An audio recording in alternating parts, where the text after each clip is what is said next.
जो हर साल करोड़ों श्रद्धालुओं को वहां खींच लाता है?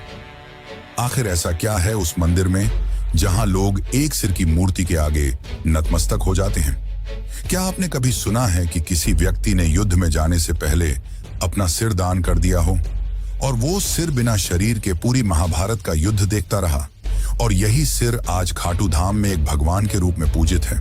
यह कहानी कोई साधारण देवता की नहीं, यह कहानी है बारबरीक की, घटोत्कच के पुत्र की, एक ऐसे वीर की जिसे श्री कृष्ण ने स्वयं कलयुग का भगवान घोषित किया था। लेकिन सवाल यह है, क्यों?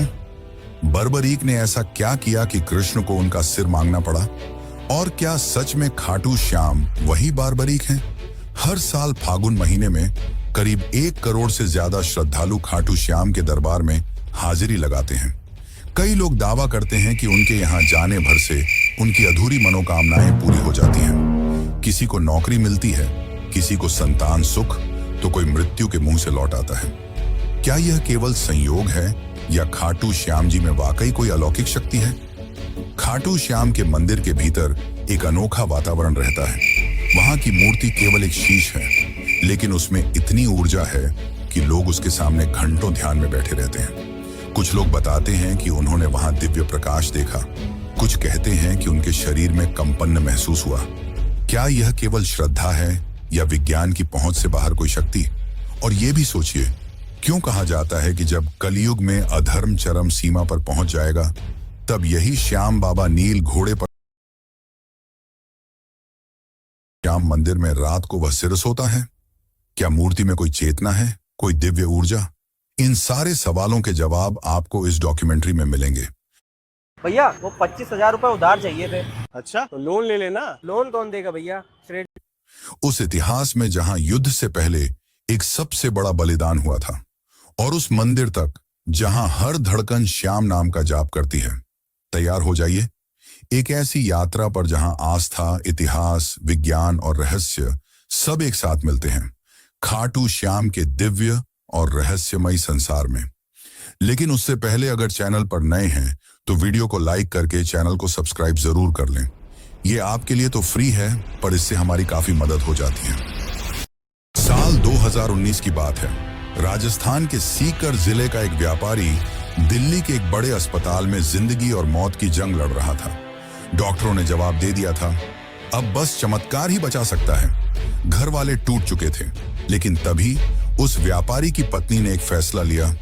वो सीधा खाटू श्याम जी के दरबार पहुंची, आंखों में आंसू, हाथ में नारियल और दिल में एक ही संकल्प, हे श्याम बाबा, अगर मेरे पति को जीवन दान मिला तो मैं हर साल आपके दरबार में सेवा करूंगी।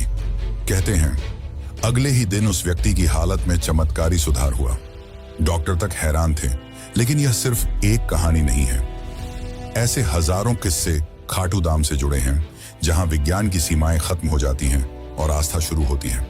राजस्थान की तपती रेत पर जब सूर्य की किरणें पड़ती हैं, तो लगता है मानो इतिहास की कोई सुनहरी परत जाग उठी हो। इस पावन भूमि की हर सांस में कोई ना कोई गाथा बसी हुई है। इन्हीं गाथाओं में एक है खाटू श्याम की। सीकर जिले में बसे इस मंदिर को लेकर केवल श्रद्धा ही नहीं, रहस्य भी जुड़ा है।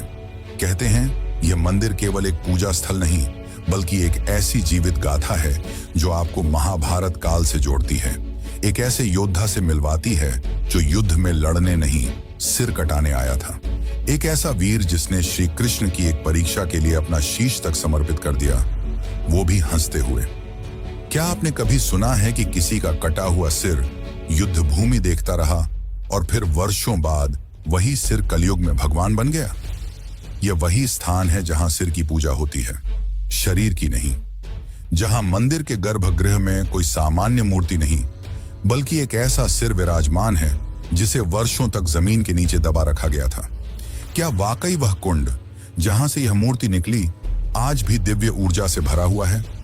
और यह कैसे संभव है कि उस कुंड में जल का स्रोत किसी को नहीं मालूम, फिर भी वह कभी सूखता नहीं? मंदिर के भीतर कुछ विशेष परंपराएं निभाई जाती हैं, जैसे निशान चढ़ाना। लेकिन क्या आपने कभी सोचा है कि ये निशान केवल एक प्रतीक हैं, या फिर इनसे जुड़ी कोई ऊर्जा वाकई काम करती है? हजारों लोग दावा करते हैं कि उन्होंने खाटू श्याम